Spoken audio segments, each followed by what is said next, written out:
कि वीडियो में हम सीखेंगे कैसे हम इंडिकेटर्स को प्रोफेशनली कंबाइन कर सकते हैं और इनके हेल्प से एक बेटर ट्रेड ले सकते हैं या अपना खुद का एक ट्रेडिंग सेटअप बना सकते हैं। बट उसके पहले ये चार्ट देखिए और बताइए इस चार्ट के साथ प्रॉब्लम क्या है या इस सेटअप के साथ प्रॉब्लम क्या है।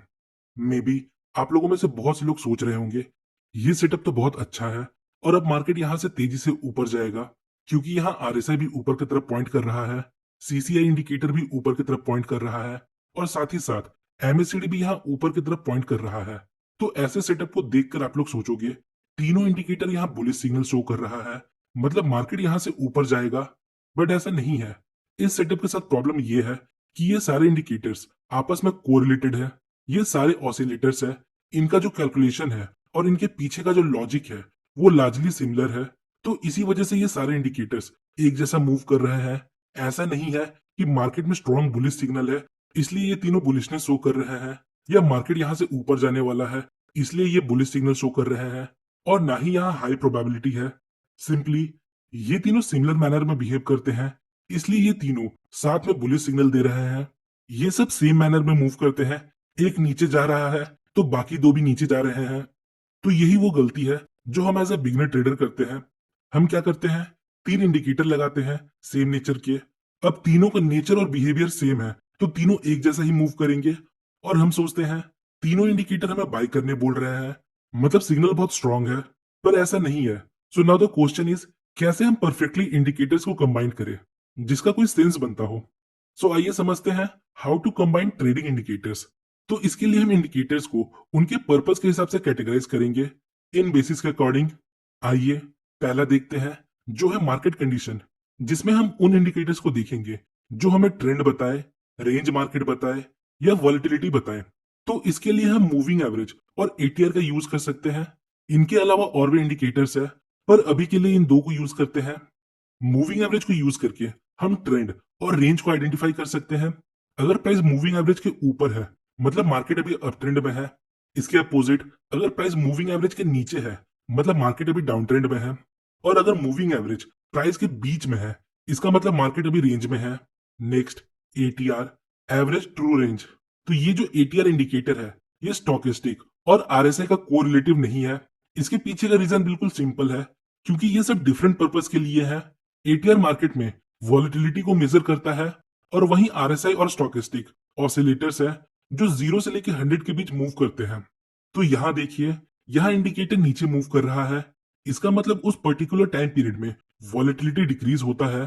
तो इसका ट्रेंड से कोई कनेक्शन नहीं है, ये मार्केट का वॉलेटिलिटी बता रहा है। यहाँ वॉलेटिलिटी लो है, यहाँ देखिए इस रेंज के कैंडल का साइज छोटा होते जा रहा है। नेक्स्ट यहाँ देखिए इंडिकेटर ऊपर की तरफ मूव कर रहा है, इसका मतलब यहाँ वॉलेटिलिटी इंक्रीज हो रहा है। ये बता रहा है कैंडल्स का रेंज वाइड है। तो ये था एटीआर जिसका यूज करके आप डिफरेंट मार्केट कंडीशन के हिसाब से ट्रेड ले सकते हो। नेक्स्ट कैटेगरी है वो इंडिकेटर जो हमें एरिया ऑफ वैल्यू बताते हैं। ये इंडिकेटर हमें बताते हैं मार्केट में कहाँ बाइंग एंड सेलिंग प्रेशर आ सकता है। तो इसके लिए अगेन हम मूविंग एवरेज का यूज कर सकते हैं और स्टॉकेस्टिक का यूज कर सकते हैं। तो ये चार्ट देखिए, यहाँ प्राइस 50 पीरियड मूविंग एवरेज को रिस्पेक्ट कर रहा है, मतलब ये मार्केट में एरिया ऑफ वैल्यू की तरह काम कर रहा है। जब भी प्राइस मूविंग एवरेज पर आता है तो यहाँ बाइंग प्रेशर एक्टिव हो जाता है और लोग यहाँ बाई करते हैं। और उसी तरह आप स्टॉकेस्टिक को भी यूज कर सकते हो। जब भी स्टॉकेस्टिक 20 के नीचे होता है तो ये हमारे लिए एरिया ऑफ वैल्यू को काम करता है। तो ये थे दो डिफरेंट इंडिकेटर जो आपको एरिया ऑफ वैल्यू आइडेंटिफाई करने में हेल्प कर सकता है। एरिया ऑफ वैल्यू हमें बताता है हमें कहाँ बाइंग और सेलिंग सिग्नल्स को देखना चाहिए। नाउ हमने ट्रेंड देखा, एरिया ऑफ वैल्यू देखा। नेक्स्ट अब देखते हैं वो इंडिकेटर जो एरिया ऑफ वैल्यू में हमें बाइंग एंड सेलिंग का सिग्नल दे सकते हैं, मतलब एंट्री ट्रिगर। इसके लिए मैं आपको रिकमेंड करूंगा आप कैंडलस्टिक पैटर्न का यूज करें, जैसे hammer, shooting star, engulfing etcetera. But इसके लिए हम इंडिकेटर का भी यूज कर सकते हैं, जैसे आरएसआई या डॉन्चिन चैनल।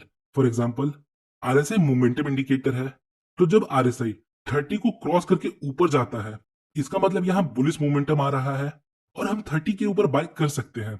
सेम उसी तरह हम स्टॉकेस्टिक को भी एंट्री के लिए यूज कर सकते हैं। जब भी स्टॉकेस्टिक नीचे से 20 के ऊपर जाता है तो हम यहाँ एंट्री प्लान कर सकते हैं।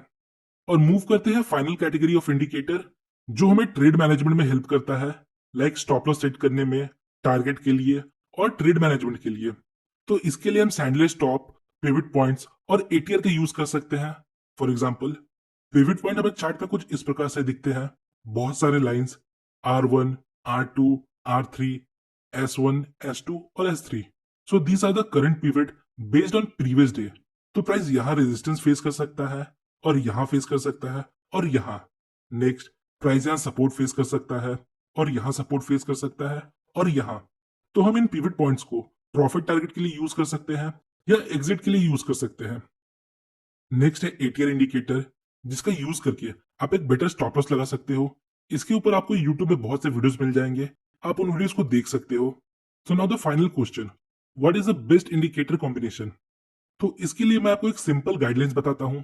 नंबर 1, नो द पर्पस, मतलब आपको समझना होगा आप इंडिकेटर को यूज करके क्या पता लगाना चाहते हो। क्या आप ट्रेंड को पता करना चाहते हो? क्या आप इंडिकेटर को एंट्री ट्रिगर के लिए यूज करना चाहते हो, या आप एरिया ऑफ वैल्यू को फाइंड करना चाहते हो इंडिकेटर के हेल्प से? So what is the purpose? Second thing, one indicator from each category, मतलब आप जो भी पता करना चाहते हो उस कैटेगरी का सिर्फ एक इंडिकेटर लीजिए। हम लोग गलती क्या करते हैं, हम सेम कैटेगरी के 3 इंडिकेटर लगा लेते हैं। और थर्ड थिंग, आप कोशिश करिए 3 या उससे कम इंडिकेटर यूज करने का। ऐसा बिल्कुल नहीं है, आप जितना ज्यादा इंडिकेटर यूज करोगे उतना अच्छा होगा।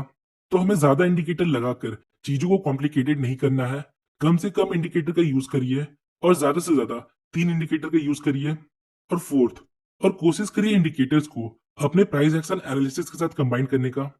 तो इस प्रकार आप इंडिकेटर्स को कंबाइन करके अपना खुद का एक ट्रेडिंग सेटअप बना सकते हो। बट हाँ, किसी भी सेटअप को यूज करने के पहले आप उसे मल्टीपल टाइम बैक टेस्ट कीजिए, फिर यूज करिए। सो होपफुली गाइस आपको इस वीडियो से थोड़ी इन्फॉर्मेशन मिली होगी। अगर आपको वीडियो इन्फॉर्मेटिव लगी तो वीडियो को लाइक और चैनल को सब्सक्राइब जरूर करें। मिलते हैं नेक्स्ट वीडियो में।